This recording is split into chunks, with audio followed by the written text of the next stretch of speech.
strategy to control your laughter?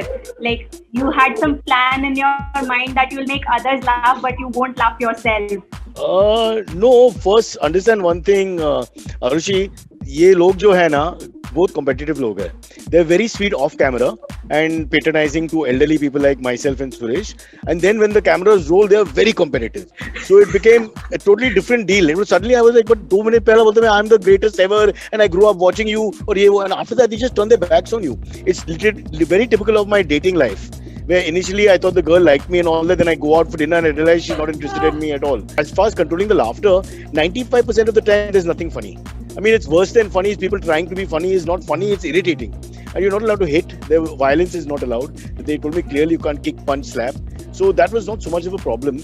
But then there are those moments which are funny because the moment is funny and then people share that moment. It's like class mein jo hote the, if you remember, when the teacher is talking and you're irritated and bored, suddenly, you know, Raju says something silly, with the timing is perfect, your eye contact happens, and at that point there's no way you won't laugh.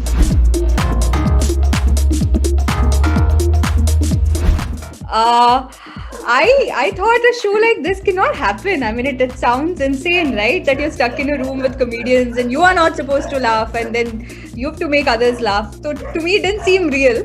But thankfully, it came from Saul. और मुझे as an actor ना ऐसे calls की बहुत आदत हो गई है कि हम 5 करोड़ की फिल्म बना रहे हैं, आ जाओ कर लो. So I thought this is one of those things. But no, it seemed like a challenge once I figured.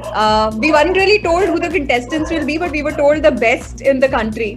I didn't expect to see people that I have honestly grown up watching and I respect a lot. Okay, there is no fake respect there. ठीक है.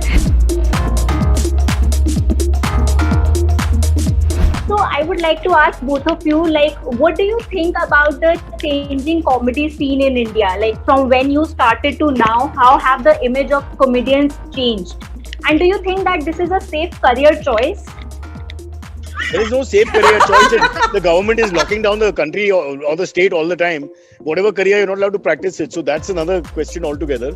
But yeah, if people come and ask me, मुझे comedy करना है, मुझे acting करना है, you know, I always tell them, please don't do that.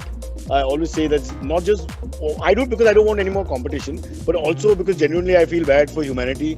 And I think, what are the chances of success, Suresh? You struggled for 25 years before your first TV show. I mean, you and Doordarshan started together in 1950. Uske baad, I think it was during the 71 war. Yeah, dear Lord. So it was nice working with Cyrus, who was there with us from the silent era. So when coming across the new age talent which is there, you know, they are really funny, and sometimes I find them funny also and I understand their jokes. But but today there are a lot more opportunities for comedians to go up there and be in, do the stuff that they want to do, and there's a little bit more freedom. Our times are different. We were definitely zone where we didn't have any SNP. I think for a comedian, the validation comes from people's laughter. How much a person laughs on your joke, you know that your joke has hit the struck the right chord. But here, nobody is laughing on your jokes. So how did it feel when you are trying your best to make people laugh and nobody is laughing? For me, it's like being with my wife. The reaction has always been the same. So I just have to mentally prepare that now I'm with my wife's family, extended family, where they all disrespect me and don't laugh and don't react to find me very loud and look away from me. It's almost like racism when I was in that part of the family. Okay, to answer your validation question, that was the question, right? That we need validation and how do we manage without it?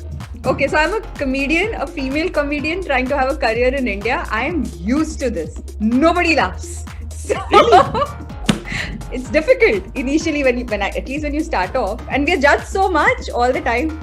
So this part of people not laughing, I got used to it early on, and then you should have done what Suresh and I do, no? One of us sits in the audience when the other one is performing.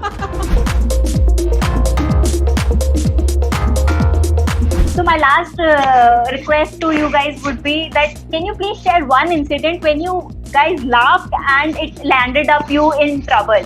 Like one incident each. So we went to The guy, I shouldn't take the name, yaar. I don't know who will be carried.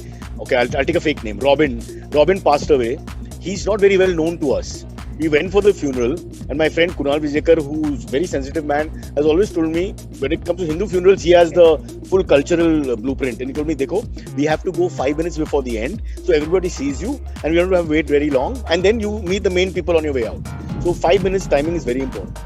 So we went there, and at the end of it, and we didn't see too many faces we recognized. And then we met some elderly people, and we said sorry about what happened to Robin. And apparently it wasn't Robin, it was Ruben. The name was very similar. We had gone to the wrong funeral.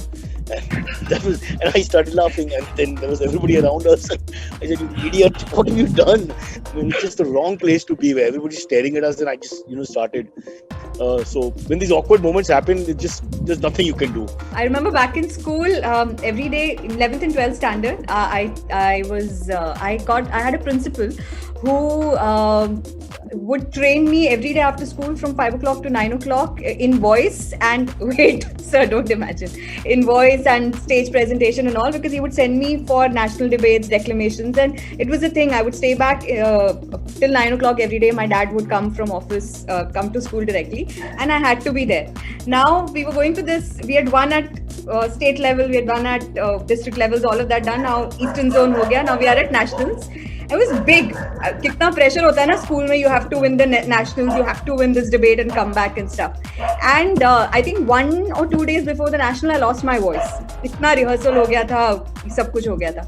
And my principal was this Hitler kind of a person, like very particular about training, exercises, everything.